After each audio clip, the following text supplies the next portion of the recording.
June 8, 2024 నాగ్పూర్లోని Balaji Nagar road. ఉదయం 10:30కు మెయిన్ రోడ్ చాలా సందడిగా ఉంది. 82 ఏళ్ల పురుషోత్తం వత్తేవర్ వృద్ధాప్యం కావడంతో తన కారును మెల్లిగా నడుపుకుంటూ వెళుతున్నాడు. పైగా చాలా బాధగా కూడా ఉన్నాడు. తనకు ఇన్నాళ్లు సేవ చేసిన భార్య ఆసుపత్రిలో ఉంది. ఆమె దగ్గర 4 గంటలు గడిపి తన కూతురింటికి వస్తున్నాడు. ఆ ఇల్లు సిటీకి కాస్త దూరంలో ఉంటుంది. ఇక కొడుకు మనీష్ డాక్టర్ కావడంతో అతను జాగ్రత్తగా తల్లిని చూసుకుంటూ ఉన్నాడు. కానీ నాకు సేవలు చేసి తనతో పాటు హాయిగా ఉన్న భార్య ఇలా ఆసుపత్రి పాలు కావడంతో తట్టుకోలేకపోయాడు ఆయన. తను కూడా సరిగ్గా భోజనం చేయడం లేదు. సర్జరీ చేసినా కూడా ఆమె ఇక ఇంతకు ముందులా ఉండలేదని పురుషోత్తంకు దిగులైపోయింది. కొడుకును రోజు బ్రతిమలాడుకునేవాడు. అమ్మ మళ్ళీ ఇంతకు ముందులా యాక్టివ్గా అయ్యేలా చూడమని. 75 ఏళ్ల అమ్మ ఇంతకు ముందులా ఎలా ఉంటుంది నాన్న, కానీ ఆరోగ్యంగానే ఉంటుంది, నువ్వు కంగారు పడకని చెప్పాడు. అవే మాటలు గుర్తుకు తెచ్చుకుంటూ కారును నడుపుకుంటున్నాడు పురుషోత్తం. కారు సరిగ్గా బాలాజీ నగర్ ఎడమవైపుకు టర్న్ తీసుకుంది. ఖాళీ రోడ్లోకి వెళుతోంది. జనావాసం తక్కువగా ఉంది. కాకపోతే అక్కడక్కడ రిచ్ ఇళ్లు నిర్మితమై ఉన్నాయి. తన కూతురు పెద్ద డూప్లెక్స్ బంగళా కట్టుకొని ఉంటున్న ఇంటికి వెళుతున్నాడు. పురుషోత్తంకు చాలా ఆస్తులున్నాయి. వ్యాపారాలు చేసి తెగ సంపాదించాడు. దాదాపుగా 1000 కోట్ల మేర సంపాదించాడు. కూతురికి కొడుకుకి పంచగా ఇంకా 300 కోట్ల విలువైన విల్లాలు, ఫ్లాట్లు, కమర్షియల్ భవనాలు ఉన్నాయి. ఇక ప్రాణాలతో భార్య ఉన్నా చాలు, పనివారిని పెట్టుకుని హాయిగా ఉండొచ్చు అనుకున్నాడు పురుషోత్తం. ఇలా నెల రోజుల నుంచి తిరుగుతున్నాడు. కానీ సడన్ గా వెనుక నుంచి ఓ కారు బలంగా ఢీ కొట్టింది. అంతే వేగంగా వెళ్లి ముందున్న నిర్మాణంలో ఉన్న బిల్డింగును ఢీ కొట్టాడు. ఆ కారులోనే ఉండిపోయాడు పురుషోత్తం. అక్కడే పనిచేస్తున్న వారు కేరింతలు కొట్టారు. మరోవైపు వెనుక నుంచి ఢీకొట్టిన కారు వేగంగా రివర్స్ తీసుకొని ముందుకెళ్లిపోయింది.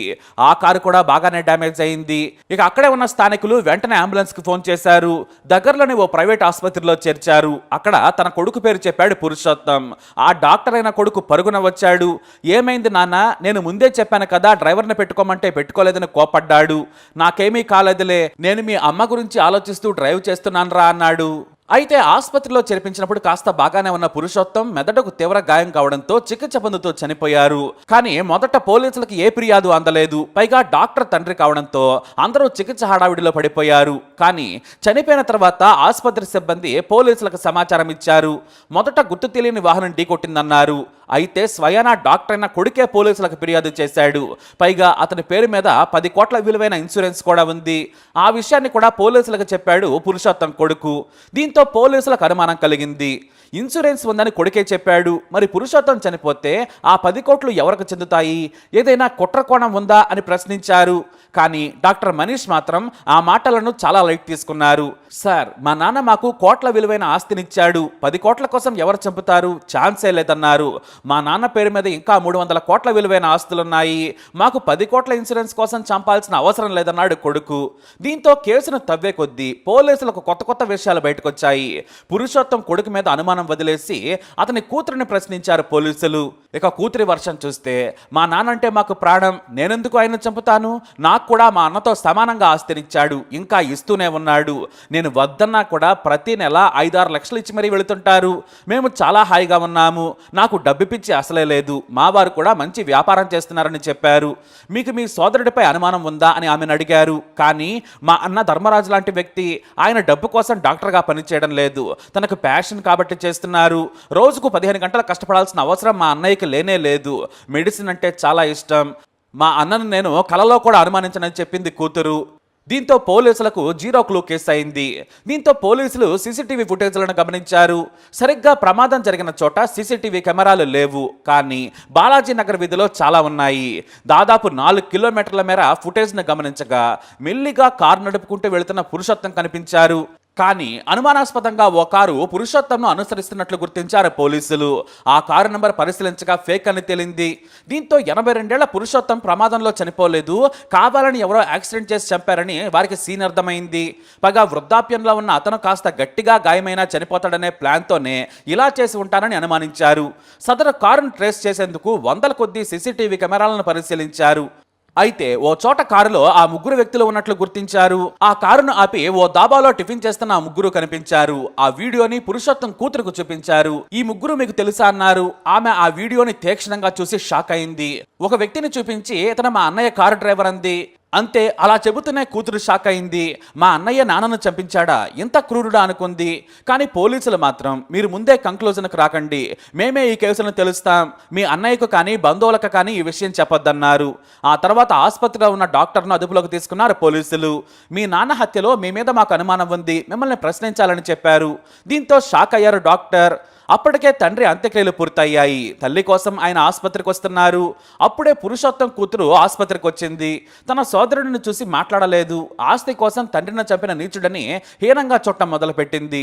ఇటు పురుషోత్తం భార్య శకుంతల తన కొడుకుని ఎందుకు అరెస్ట్ చేస్తున్నారని అడిగినా కూడా ఎవ్వరూ సమాధానం చెప్పలేదు. ఇటు కూతురు కూడా తన తల్లికేమీ చెప్పలేకపోయింది. సినిమా రేంజ్ డ్రామా ఆసుపత్రిలో సాగింది. మరోవైపు నాకేమీ తెలియదని డాక్టర్ మనీష్ను పోలీసులు రిక్వెస్ట్ చేస్తున్నారు. సార్, మాది నాగ్పూర్లో హై ప్రొఫైల్ ఫ్యామిలీ, మీరు ఇలా అబాండాలు వేయడం మంచిది కాదన్నారు. పోలీసులు మాత్రం మీకు ఆధారాలు చూపిస్తాను రండి అన్నారు. డైరెక్ట్గా నాగపూర్ క్రైమ్ బ్రాంచ్ ఆఫీస్లో డాక్టర్ను కూర్చోబెట్టి వీడియో చూపించారు. దాబాలో ఉన్న ముగ్గురు మీకు తెలుసా అన్నారు పోలీసులు. అవును, ఇతను నా డ్రైవర్ హెగ్దే అన్నాడు. ఆ మాట వినగానే పోలీసులు షాక్ అయ్యారు. ఎంత కూల్గా నా డ్రైవర్ అని చెబుతున్నారేంటనుకున్నారు. ఇతనే మీ నాన్నను చంపింది, మరి మీ డ్రైవర్తో మీరే చంపించారా అని నిలదీయడంతో డాక్టర్కు మైండ్ బ్లాంక్ అయింది. సార్, మీరు జాగ్రత్తగా మాట్లాడండి, మీరు ముందు ఆ డ్రైవర్ను ప్రశ్నించండి, నన్ను చూపించి అలా అడగడం బాగాలేదన్నాడు. ఇంతలో 2 పోలీస్ టీములు వారిని వెతికే పనిలో పడ్డాయి. ఆ మరుసటి రోజున హెగ్దేను అరెస్ట్ చేశారు పోలీసులు. అతని 4 తన్నడంతో మొత్తం కక్కాడు. అప్పుడే ఈ కేసులోకి కొత్త ఫిగర్ జాయిన్ అయింది. ఎవరంటే స్వయంగా పురుషోత్తం కోడలు అర్చనా మనీష్ పుట్టేవార్. డ్రైవర్ హెగ్దే మాత్రం నాకేమీ తెలియదు, మా అర్చన మేడం నాకు మా ఆఫీస్లో ఉండే సెక్రటరీ పాయల్ నాగేశ్వరరావుకు కలిపి ₹1,00,00,000 ఇచ్చారు, మేము మరో 4 సాయం తీసుకున్నామని చెప్పుకొచ్చాడు. పాత కారుతో ఢీకొట్టి చంపమని అదనంగా ₹5,00,000 ఇచ్చారు. సక్సెస్ఫుల్ గా చంపిన తర్వాత మాకు బంగారు ఆభరణాలు కానుకగా ఇచ్చారని చాలా కూల్గా చెప్పాడు హెగ్దే. దీంతో పోలీసులు కాదు, ఈసారి డాక్టర్ మనీష్ షాక్ అయ్యాడు. నా భార్య చంపదు సార్, వీళ్ళే ఏదో డ్రామాలాడుతున్నారు, నా భార్య నాగ్పూర్ టౌన్ ప్లానింగ్ ఆఫీసర్ అర్చన, మీకు తెలిసే ఉంటుందన్నాడు. దీంతో పోలీసులు ఆఫీసులో ఉన్న అర్చనను లాక్కొచ్చి తమదైన శైలిలో విచారణ చేయడంతో నేనే హత్య చేయించానని ఏడుస్తూ ఒప్పుకుంది. ఎందుకంటే మా మామగారి పేరు మీద ₹300 కోట్ల విలువైన ఆస్తులున్నాయి. వాటికి విలువ బహిరంగ మార్కెట్లో చాలా ఎక్కువే. కమర్షియల్ బిల్డింగ్స్ కూడా ఉన్నాయి. వాటిని మా వారి పేరు మీద రాయమంటే రాయడం లేదు. ఆయన కూతురికి ఇంకా ఇవ్వాలంటున్నాడు. ఇప్పటికే సగమాస్తి ఇచ్చేశాడు. మాకంటే ఆయన కూతురికే ఆస్తులు ఎక్కువ ఉన్నాయి. అయినా ఆ కూతురికే ఇంకా ఇస్తానంటున్నాడని చెప్పింది. అందుకే ₹1,00,00,000 సుపారీ ఇచ్చి హత్య చేయించానని చాలా కూల్ గా ఒప్పుకుంది ఖతర్నాక్ కిలాడి కోడలు అర్చన. ఈమె హై ర్యాంక్ సీనియర్ ఆఫీసర్. మరో 5 ఏళ్ళు అయితే రిటైర్ అవబోతుంది. కానీ అర్చన మీద చాలా అవినీతి ఆరోపణలు కూడా ఉన్నాయి. బాగా లంచాలు తిని తెగ సంపాదించిందని ఉన్నతాధికారులకు కూడా ఫిర్యాదులు అందాయి. కానీ తాను లంచాలు తీసుకొని వారికి కూడా వాటా ఇచ్చి బయటపడిందట అర్చన.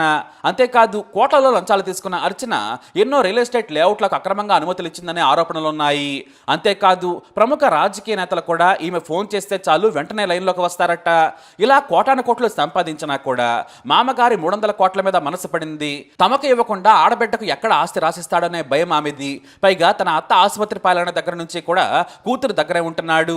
దీంతో ఇద్దరు కలిసి తమకు తెలియకుండా ఆస్తులను రిజిస్ట్రేషన్ చేయించుకుంటున్నారని భయపడి అదే భయంతో హత్య చేయించింది.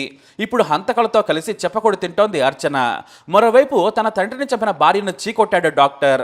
కానీ ఆమె పిల్లలు అమ్మకు బెయిల్ పెంచేందుకు కోర్టులో పోరాడుతున్నారు. తాను హత్య చేస్తే పోలీసులకు దొరకనని భావించింది నీచరాలు. నిజంగానే తన మామ చనిపోయే వరకు ఈ హత్య బయటకు రాలేదు. సక్సెస్ఫుల్ గా ఈ మర్డర్ చేశానని తన భర్త డ్రైవర్కు, తన ఆఫీసులో పనిచేసే సెక్రటరీకి భారీగా బంగారు నగలిచ్చి మీ పెళ్లాలకు అలంకరించుకోండి పార్టీ కూడా ఇచ్చింది. కట్ చేస్తే భర్త ఇచ్చిన పోలీస్ ఫిర్యాదుతో అరెస్ట్ అయ్యి జైల్లో కూర్చుంది. నాగ్పూర్లో అయితే ఈ అర్చన పీడ ఎలా విరగడైందని చాలా మంది సంతోషంగా ఉన్నారట. ఎందుకంటే అవినీతి క్వీన్ అనే పేరు ఈమెకు అవార్డులా ఇచ్చారు సాధారణ జనం. మరి ఈ అర్చనను ఏం చేయాలి, ఎలాంటి శిక్ష విధించాలి, మీ అభిప్రాయాన్ని కమెంట్ ద్వారా తెలియజేయండి. ఈ వీడియో అప్డేట్స్ కోసం మై ఛానల్ ఫాలో అవ్వండి, అలాగే తప్పకుండా సబ్స్క్రైబ్ చేసుకోండి.